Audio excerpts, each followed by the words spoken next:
존경하는 국민 여러분, 의장님과 선배 동료 의원 여러분, 남양주변 김용민입니다. 대한민국이 위기입니다. 저는 오늘 윤석열 대통령의 8대 제약을 고발하겠습니다. 이태원 12구 참사와 경제위기, 안보위기, 헌정질서 파괴 위기의 원인은 바로 윤석열 대통령의 무능과 무책임, 그리고 정권의 사악함에 있습니다. 저는 이 자리에서 윤석열 대통령의 8대 제약을 국민 앞에 낱낱이 고발하겠습니다. 첫째, 국가 부재 상태를 만들어 국민을 지키지 않은 죄를 고발합니다. 서울 한복판에 국민들이 압사당하며 살려달라고 호소해도 국가는 외면했습니다. 대통령이 무정부 상태를 만들어 156명의 생명이 희생되었습니다. 강릉에 낙탄이 떨어져도 아무런 설명이 없었습니다. 윤석열 정부는 국민에게 각자 도생만을 반복 주문하고 있습니다. 국민을 보호할 의무가 있는 대통령이 국가 부재 상태를 만드는 것은 죄악입니다. 둘째, 무능을 넘어 무관심으로 나라 경제와 민생을 파탄시킨 죄를 고발합니다. 윤석열 정부는 고물가와 고금리로 서민들이 고통을 호소하고 있는데도 해결책을 제시하지 않고 있습니다. 더 심각한 것은 김진태발 레고랜드 금융위기입니다. IMF에 버금가는 구조조정과 대량 실직 사태가 우려되고 있으나 정부는 손을 놓고 있습니다. 부자 감세와 민영화로 가진 자들의 배만 더 불리고 무리한 청와대 이전으로 1조 원 이상의 혈세를 낭비하겠다고 합니다. 무관심으로 경제와 민생을 파탄시키는 것은 죄악입니다. 셋째, 위헌 위법한 대통령령 통치로 헌법 질서를 파괴한 죄를 고발합니다.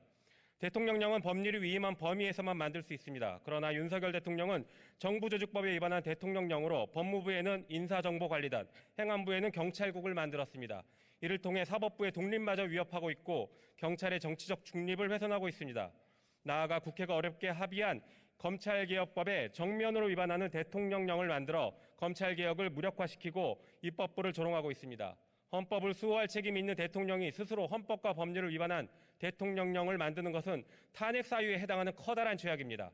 넷째, 윤석열 대통령의 외교 참사와 막말 파동 그리고 이를 덮으려고 거짓말한 죄를 고발합니다. 대통령의 외교 참사와 욕설에 이은 거짓말은 재앙 수준입니다. 미국까지 가서 1분도 못 채운 한미 정상 대화를 했고 굴욕적 한일 정상 차담에 이어 욕설과 막말까지 총체적 난국입니다. 그러는 사이에 한국차의 수출은 어려워졌고 경제 보복 위기가 높아졌습니다. 대통령의 외교 참사와 막말, 거짓말은 그 피해를 국민에게 떠안기는 죄악입니다. 다섯째, 윤석열 대통령이 헌법을 위반해 검찰 독재 국가를 만드는 것을 고발합니다.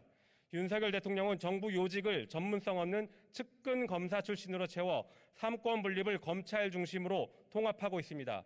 견제와 균형이 없는 검찰 독재입니다. 이렇게 발탁된 자들은 전 정권 지우기와 검찰 독재 연장에만 몰두하고 있습니다. 민주공화국을 파괴하고 헌법상 삼권 분립을 형해화시키는 검찰 독재는 헌법 위반이자 심각한 죄악입니다. 여섯째, 대통령실과 감사원이 유착한 죄를 고발합니다. 감사원 사무총장이 대통령실과 수시로 연락을 주고받으며 대책을 논의했다는 의혹은 감사원의 독립을 침해하는 것입니다. 감사원법 제2조 1항은 감사원이 대통령 소속이긴 하나 직무는 독립하라라고 규정하고 있습니다. 대통령실과 감사원의 유착은 감사원법을 정면으로 위반한 죄악입니다.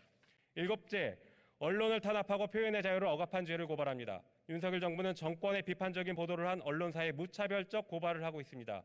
대통령과 한동훈 장관의 술자리 의혹 보도도 해명 대신에 판돈을 걸자고 하면서 고발과 수사로 응수했습니다. 그뿐만이 아닙니다. 고등학생이 그린 카툰 윤석열 차에 대해서도 정부가 나서서 빨간 딱지를 붙였습니다. 대통령의 무능을 감추기 위해 언론의 자유, 표현의 자유를 억압하는 것은 죄악입니다. 여덟째, 헌법상 정교분리 위반의 죄를 고발합니다. 헌법 제20조 2항에서 종교와 정치는 분리된다라고 정교분리를 선언하고 있습니다.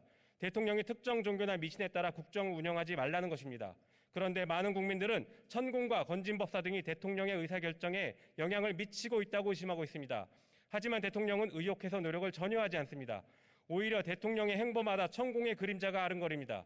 대통령이 정교분리를 위반하고 있다면 탄핵 사유이자 죄악입니다. 윤석열 대통령의 8대 죄악으로 국민들이 고통받고 있습니다. 대통령에게 충고하겠습니다. 거짓 공정과 상식을 앞세운 신통한 책략은 천운을 뚫어 국가 원수에 이르렀고 형식적 법치와 원칙을 앞세운 기묘한 계략은 이 땅에 군사 독재를 능가하는 검찰 독재를 이루었구나. 벼락 대통령이 되어 반년을 충분히 누렸으니 만족함을 알고 그만두기를 바라노라. 경청해 주셔서 감사합니다.